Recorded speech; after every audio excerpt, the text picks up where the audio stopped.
Hello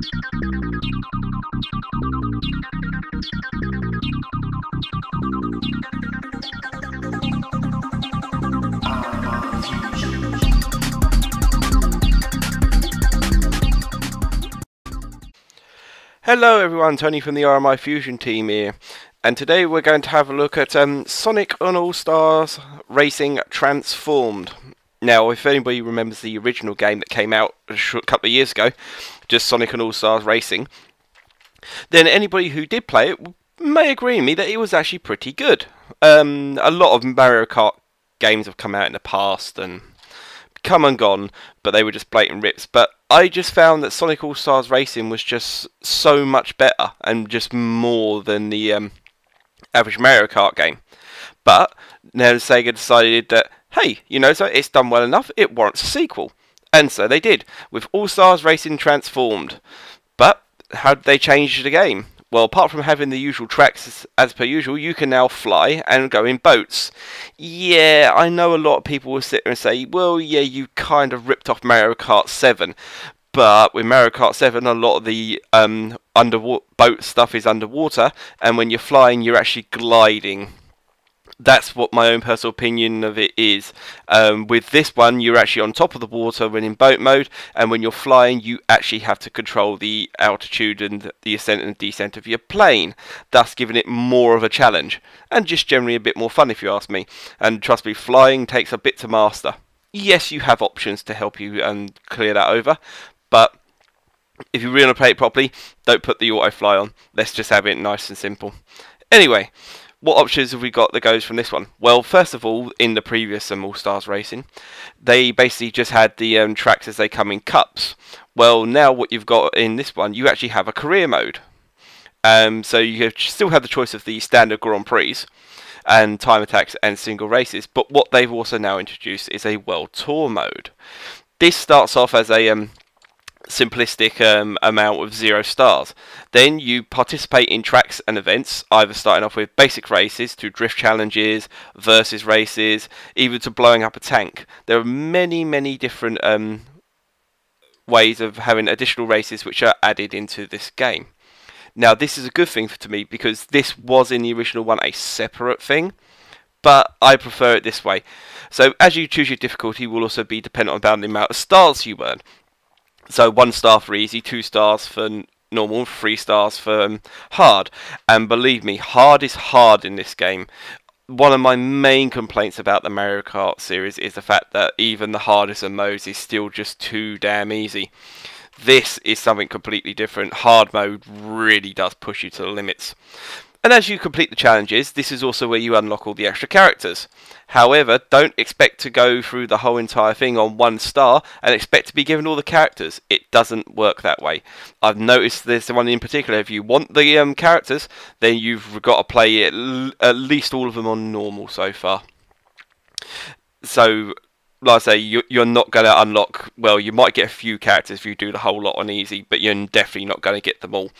And also there's various routes around to get into each area. And there's padlocks which require certain stars to actually get through and then move into the next area. So all in all, it puts a nice spin on the original challenge of the game and gives you something different to do on the in-between. So to me, this is definitely a plus on that side. And like I say, this is also where you unlock the characters. Speaking of characters, well, who have you got in this game? Well, I've noticed this time they've been a bit more liberal with the Sega games that they've selected. Well, when you start off with, you've got your usual Rogues Gallery, Sonic, Tails, Knuckles, Amy, and then for various other games, Ooh La La from Space Channel 5, Beat from Jet Set Radio, II from Monkey Ball, and Amigo from Samba de Amigo, obviously. And also, depending upon which version you're playing, will also depend upon what additional stuff you got. Everybody is basic standard also gets Disney's Wreck-It Ralph as well as a bonus character. So everybody gets on the level playing field there. The Wii version and the Wii U version and the Xbox version, you can use your avatars in race. But I think the PC version came up a cropper on this one, as the fact that you actually get the Shogun from Shogun Total War, the manager from Football Manager, and a specialist Team Fortress team, obviously from Team Fortress 2. And it's nice to see that there was that little extra bonus for the PC version, and seeing that it was cheaper than the console version as well, it really does pay off. Other additional characters including Knights from Knights, Vice from Skies of Arcadia, and also people like Joe Musashi from Shinobi and Gylius Thunderhead from Golden Axe. So yeah, they were a little bit more liberal with who they got this time. And yes, everyone's favourite jug-ear twat, Alex the Kid, is back, who was actually released on December the 25th. Consider it a Christmas present from Sega. So you go through the career mode and again unlock all your stuff as you go through, and the drivers all seem to have levels now. You could go through them, and each of the characters has 6 or 7 different modes of driving, which could affect their top speed, their handling, and various like that. So each character could be played into a favour that is your own sort of thing. Where Knuckles at the start may not be a fast character, there may be a modification which will allow him to go faster. So that's a bonus there. So you can play as your favourite characters, but with a better speed. But however, as per all the usual stuff, it does level it out, and it does put a downside somewhere. As for the tracks, I think they're very well designed. The tracks are good fun to play, and of course they're all around various locations. However, the one thing I did notice for this one, there was a very big lack of original music this time. I don't know whether this is because they wanted to do more original sort of music for the game, but I kind of missed the original tunes that were going through. Admittedly, it was annoying having to unlock them in the first one, but you still can't beat Samba de Amigo's classic track while you're burning around that one. But then again, you've also got some tracks which I could possibly just say are how can we say, give you that sort of retro feeling. Things like the Afterburner track is where you're flying along an aircraft carrier and then you take off into your play mode and fly to another one. It's a very short track, but it's good fun and does give you the really nice feel of Afterburner. And also there's a special Golden Axe track as well, known as Death Adder's Lair. I've not seen any more so far, but I do look forward to seeing if there's any few more.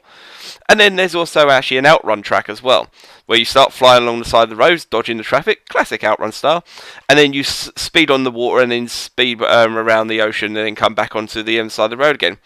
And I can't remember which one it is, but it's got a great remix of one of the original Outrun tracks. So that is a bonus there for that one.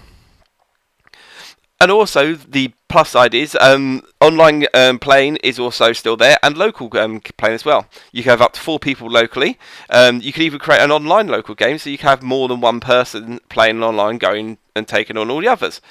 And then you've also got the matchmaking service as well. The matchmaking service is okay. It's supposed to put you on ones that are level with you, but then I end out against S-rank drivers. Clearly the matchmaking game isn't working. Just trying to remember if the online play can do it. No, unfortunately I was wrong about that one. It's only a single player. But there are various game modes including racing, battle arenas, racing battles, a capture the chow match, and a boost race. So you're not going to be left short for choice. Whereas with Mario Kart, it's basically battle or race. Yeah, kind of limited. So there's enough in there to keep you going, and enough to actually keep the gameplay running. I've been playing it for a good few days now, and I'm still not unlocked everything, because I still need to earn a lot more stars. But I'm enjoying everything I've played so far with this game. Is it worth the cash?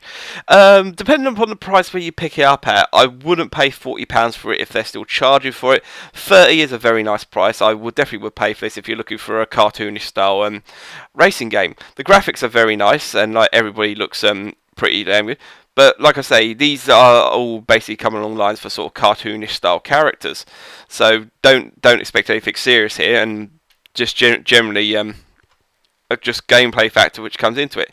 Also, they seem to have adjusted the controls slightly as well. It seems when you're drifting now, if you need to go around another bend with a quick tap of the drift button, you can then spin the car so you drift in the opposite direction. This is a great feature and stops you from having to use your boost to get around the corner and not having to sustain it. So if you get good at it, you can really show them what to do. Sonic All-Stars Racing Transformed to me is a very good game on any format, and I would recommend it if you like your racing games. And if you're not a serious racing game fan, then this may definitely be up your tree. And if you're a Mario Kart fan, I really do recommend that you give this a go if you're looking for an alternative. Anyway, this is Tony signing out, and I'll see you all soon.